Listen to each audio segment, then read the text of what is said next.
حضرت عمر رضی اللہ عنہ کا قصہ۔ حضرت عمر رضی اللہ عنہ جن کے پاک نام پر آج مسلمانوں کو فخر ہے اور جن کے جوشی ایمانی سے آج 1300 برس بعد تک کافروں کے دلوں میں خوف ہے، اسلام لانے سے قبل مسلمانوں کے مقابلہ اور تکلیف پہنچانے میں بھی ممتاز تھے۔ نبی اکرم صلی اللہ علیہ وسلم کے قتل کے در پہ رہتے تھے۔ ایک روز کفار نے مشورے کی کمیٹی قائم کی کہ کوئی ہے جو محمد کو قتل کر دے۔ عمر نے کہا کہ میں کروں گا۔ لوگوں نے کہا کہ بے شک تم ہی کر سکتے ہو۔ عمر تلوار لٹکائے ہوئے اٹھے اور چل دیے۔ اسی فکر میں جا رہے تھے کہ ایک صاحب قبیلے زہرہ کے جن کا نام حضرت سعد بن ابی وقاص ہے اور بعضوں نے اور صاحب لکھے ہیں، ملے۔ انہوں نے پوچھا کہ عمر کہاں جا رہے ہو؟ کہنے لگے محمد کے قتل کی فکر میں ہوں۔ نعوذ باللہ۔ سعد رضی اللہ عنہ نے کہا کہ بنو ہاشم اور بنو زہرہ اور بنو عبد مناف سے کیسے مطمئن ہو گئے؟ وہ تم کو بدلے میں قتل کر دیں گے۔ اس جواب پر بگڑ گئے اور کہنے لگے کہ معلوم ہوتا ہے کہ تو بھی بے دین یعنی مسلمان ہو گیا، لا پہلے تجھی کو نمٹا دو۔ یہ کہہ کر تلوار سونت لی اور حضرت سعد رضی اللہ عنہ نے بھی یہ کہہ کر کہ ہاں میں مسلمان ہو گیا ہوں تلوار سنبھال لی۔ دونوں طرف سے تلوار چلنے کو تھی کہ حضرت سعد نے کہا کہ پہلے اپنے گھر کی خبر لے، تیری بہن اور بہنوئی دونوں مسلمان ہو چکے ہیں۔ یہ سننا تھا کہ غصہ سے بھر گئے اور سیدھے بہن کے گھر گئے۔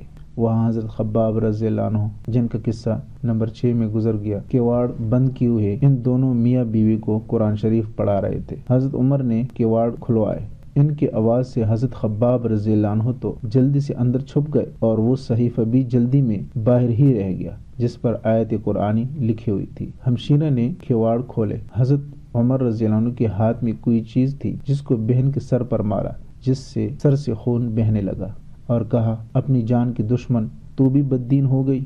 اس کے بعد گھر میں آئے اور پوچھا کہ کیا کر رہے تھے اور یہ آواز کس چیز کی تھی؟ بہنوئی نے کہا بات چیت کر رہے تھے۔ کہنے لگے کیا تم نے اپنے دین کو چھوڑ کر دوسرے دین اختیار کر لیا؟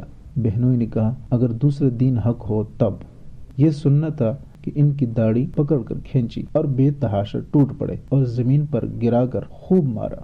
بہن نے چھڑانے کی کوشش کی تو ان کے منہ پر ایک تمانچہ اس زور سے مارا کہ خون نکل آیا۔ وہ بھی آخر عمر ہی کی بہن تھی۔ کہنے لگی کہ عمر ہم کو اس وجہ سے مارا جاتا ہے کہ ہم مسلمان ہو گئے۔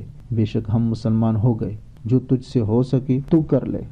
اس کے بعد حضرت عمر رضی اللہ عنہ کی نگاہ اس صحیفہ پر پڑی جو جلدی میں باہر رہ گیا تھا اور غصے کا جوش بھی اس مار پیٹ سے کم ہو گیا تھا اور بہن کی اس طرح خون میں بھر جانے سے شرم سی بھی آ رہی تھی۔ کہنے لگے اچھا مجھے دکھلاؤ یہ کیا ہے؟ بہن نے کہا کہ تو ناپاک ہے، اس کو ناپاک ہاتھ نہیں لگا سکتے۔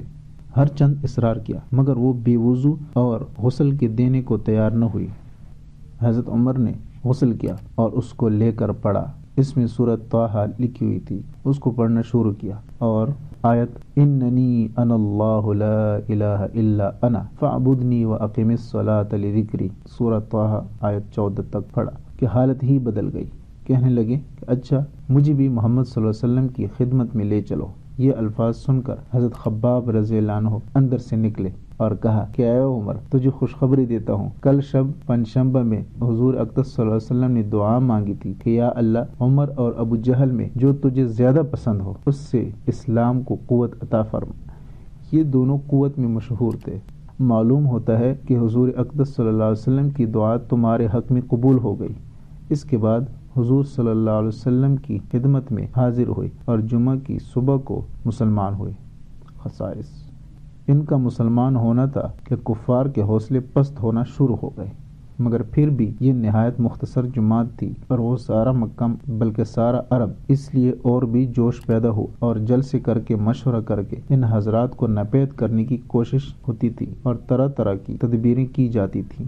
تاہم اتنا ضرور ہوا کہ مسلمان مکہ کی مسجد میں نماز پڑھنے لگے۔ حضرت عبداللہ بن مسعود رضی اللہ عنہ فرماتے ہیں کہ عمر کا اسلام لانا مسلمانوں کی فتح تھی اور ان کی ہجرت مسلمانوں کی مدد تھی اور ان کی خلافت رحمت تھی۔ اسد الغابہ۔